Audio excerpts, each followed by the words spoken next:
Hello debaters, and welcome to today's video where we'll be going over Triumph's top 10 tips to succeed in cross-examination.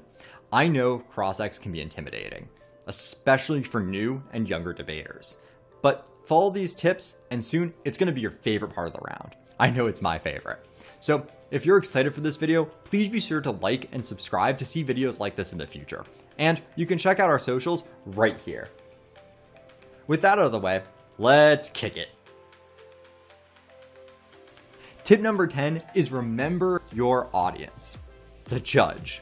Since cross-examination is the main time you're interacting with your opponent, you may forget your audience, the judge. Remember, it doesn't matter whether you convince your opponent that they're wrong. It only matters if you convince the judge. So face the judge and watch their reactions to cross-ex. Base what you're doing on that rather than on your opponent's reactions. Also, remember, this isn't a discussion. It's okay to reiterate important concessions or points to make sure that the judge realizes they're important. Tip number 9, always have a plan. A huge part of successful cross-ex is being prepared. This means you shouldn't just be getting up and asking some random questions and hoping for the best. You only get 3 minutes to ask your opponent questions, so you really have to make the most of it. A good place to start is by setting goals. For example, after cross-ex, you should understand everything in your opponent's case well enough to argue against it. Another goal could be weakening their framework or addressing that sketchy piece of evidence in their second contention. Either way, come up with some goals and go into cross-ex with a plan to achieve those goals. Tip number 8 is direct questions. You want as much of your cross-ex as possible to be direct, close-ended questions. Open-ended questions are bad because, well, they give your opponent too much wiggle room to talk their way out of things and ramble incoherently for the entirety of your 3 minutes. They also let your opponent talk more. That means you're talking less, you're asking less questions, and you're not taking the full opportunity to really win the round. So you should be looking for questions that are binary. That means yes or no questions. Does this increase something or decrease something? A question that may end in a number. For example, how much did the price increase? An example of these questions could be, instead of asking, what effect do fossil fuel subsidies have on extracting fossil fuels? Try, do fossil fuel subsidies increase or decrease the cost of extracting fossil fuels? Tip number 7 is to ask leading questions. Lead your opponent to the answers you want them to give. Debate is great because unlike a court of law, you can ask your opponents leading questions during cross-examination. This makes it much more likely you'll get the answer you want because you've essentially told them what they should be agreeing to. So instead of asking, is your framework consequential? Try asking, your framework is consequential, right?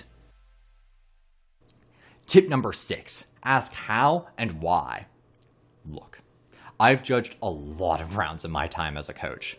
A whole lot of rounds. And the most common flaw debaters have is not warranting things, whether it's unjustified frameworks, impacts that are really just claims, or cards that make claims with no warrants at all. It's pretty common for warrants to be the weakest part of a case. Luckily, this is really easy for you as the debater to exploit. When your opponent is lacking in warrants, they'll struggle to answer questions like, why should we look to justice in today's round? Or why are nuclear weapons vulnerable to hacking? If you want to catch your opponents off guard, especially when they're lacking those warrants, ask them why something is true or how something works. Oftentimes, they can't answer, or their explanation will be so bad, it gives you something you can use against your opponents in rebuttal. Tip number 5, use questions to cut off your opponent.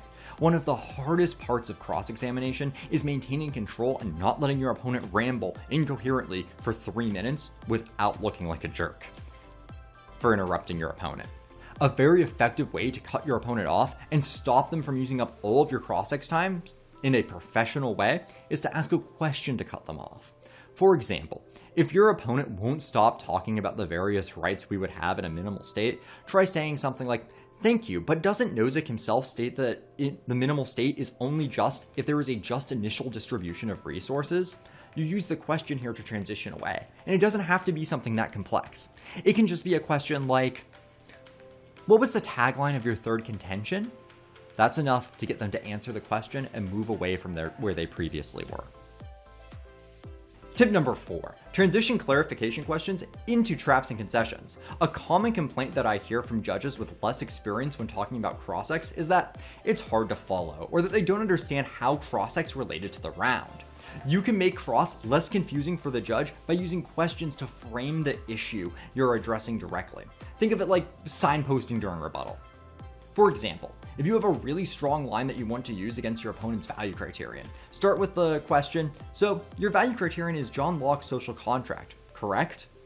This lets everyone know that the question you're asking after relates to your opponent's value criterion, and so your judge isn't suddenly confused why you're rambling about tacit consent.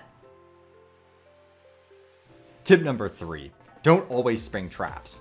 Cross-ex is great because we can get amazing concessions from our opponents that could really sway the round towards us. But often, debaters use these concessions too soon. Sometimes it's better to keep a concession or a trap in your back pocket to use later on in rebuttal. For example, if your opponent is much more experienced or a super charismatic smooth talker, like myself, trying to spring a trap on them in cross might be a bad idea. They can talk their way out of it, and then you've just lost a response you could have made in rebuttal. Waiting to spring a trap also helps change how deep the round will go on a certain issue. This can be good if you know how your opponent will respond, but aren't sure of what they'd say to your response to that. It lets you shift where the debate is occurring and how deep into the round we get. Our second tip is set conditions. Setting conditions in cross-ex is super important. It grounds the debate in standards that you can use to convince the judge to vote for you, because they're standards that you and your opponent have agreed to. Conditions are simply when you ask your opponent in cross something along the lines of, if I can show X, then Y. Conditions might go something like, your second contention is how states possessing nuclear weapons increases terrorism, correct? Your opponent responds with, yeah. So you respond, so if I can show how states possessing nuclear weapons actually decreases terrorism, wouldn't that turn your framework? In this example, you're setting the condition that if you're able to show states possessing nuclear weapons decreases terrorism, then you've turned your opponent's framework. You always want to include the implications for meeting those conditions. These might be things like, I turn the argument, or this point falls, or I win the round. With conditions, you always want to reiterate to the judge that your opponent agreed to the condition, and its implication in the cross-examination. Our first and most important tip, be performative. Our first tip was to remember your audience, so it's pretty fitting that our final tip is how to address that audience. Oftentimes, debaters miss out on a fantastic opportunity to influence the judge in cross-ex. Remember that you can communicate with the judge through facial expressions, body language, and the tone of your voice, and use all of that to convey a message that might not have been conveyed by your words alone. Here's a quick example. Say you've asked your opponent how their framework resolves conflicts between rights, and they've responded by saying, rights don't conflict. You could say, but what about freedom of speech versus safety? For example, if someone were to shout fire in a crowded theater, wouldn't that violate someone's right to safety? Or restricting it would violate someone's right to speech. What should we do there? This would be an okay response. You got to the heart of the question. But it'd be much stronger if you tilted your head a bit, raised an eyebrow, and sounded a bit puzzled when saying it. For example, what about shouting fire in a crowded theater? Isn't that an individual's right to free speech coming directly into conflict with other people's rights to safety? This lets the judge know that your opponent's being ridiculous and makes you more likable. So, these are Triumph Debate's top 10 tips for how to succeed in cross-examination. Let us know in the comments section which tip you found the most helpful, or if you have a tip of your own you'd like to share. Remember to like and subscribe if you found this video useful, and check out some of our other videos here. Thank you, and I'll see you again in our next video. Good luck.